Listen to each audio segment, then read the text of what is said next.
किसी भी प्रतियोगिता परीक्षा में भिन्न अंश बटे हर भिन्न होती है।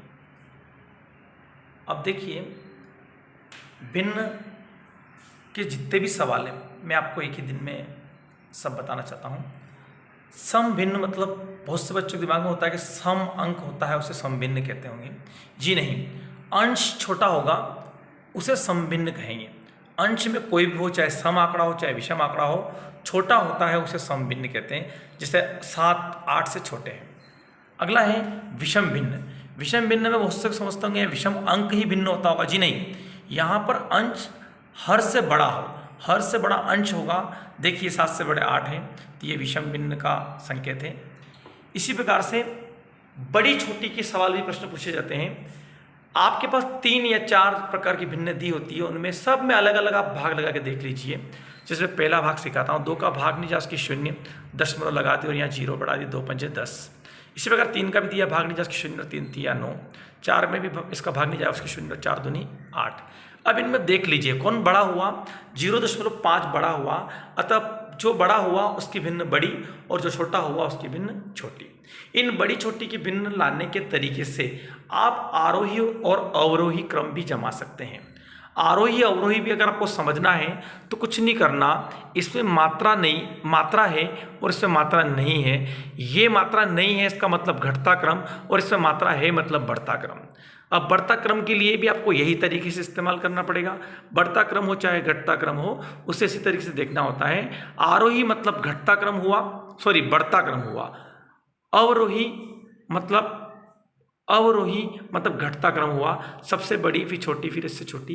ये पता कैसे लगाओगे, एक एक भिन्न में आप भाग लगा लगा के देख लेंगे, आपको आरोही अवरोही समझ में आ जाएगा।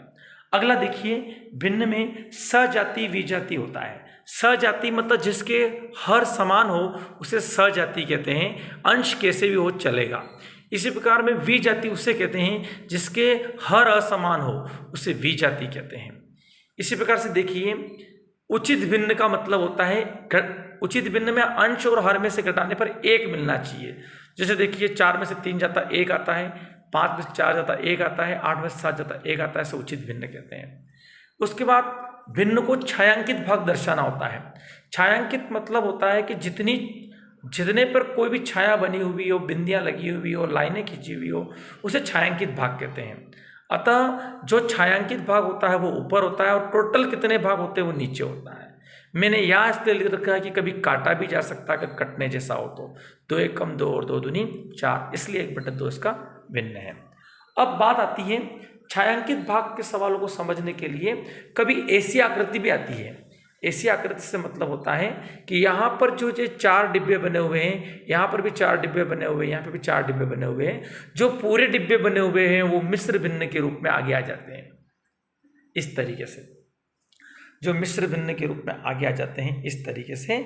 और जो डिब्बे होते हैं, कितने डिब्बे होते हैं वो बटे में आते हैं। और जो छायांकित वापिस कितने हैं, छायांकित भाग इसमें 3 है, अतः वो 3 भाग ऊपर लिख ले जाते हैं और 3/4, अतः ये मिश्र भिन्न बन जाती है। मिश्र भिन्न 2 सही 3/4 को मिश्र भिन्न कहते हैं। ऐसी छायांकित भाग की भिन्न को भी इसी तरीके से दर्शाया जा सकता है।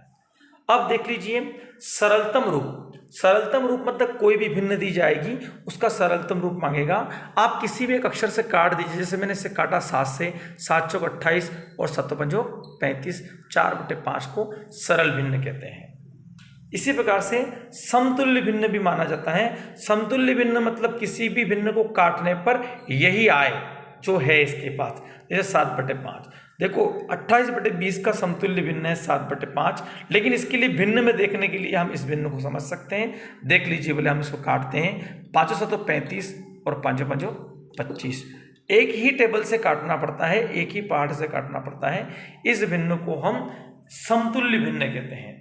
किसी भी भिन्न का समतुल्य भिन्न पता लगाने का यही तरीका होता है। अतः भिन्न से संबंधित जितने भी प्रश्न होते हैं वो इस तरीके से समझ के संविदा की भर्ती हो, एमपी टेट हो, चाहे किसी भी प्रकार की परीक्षा होती है, भिन्न का ज्ञान हासिल कर सकते हैं। धन्यवाद।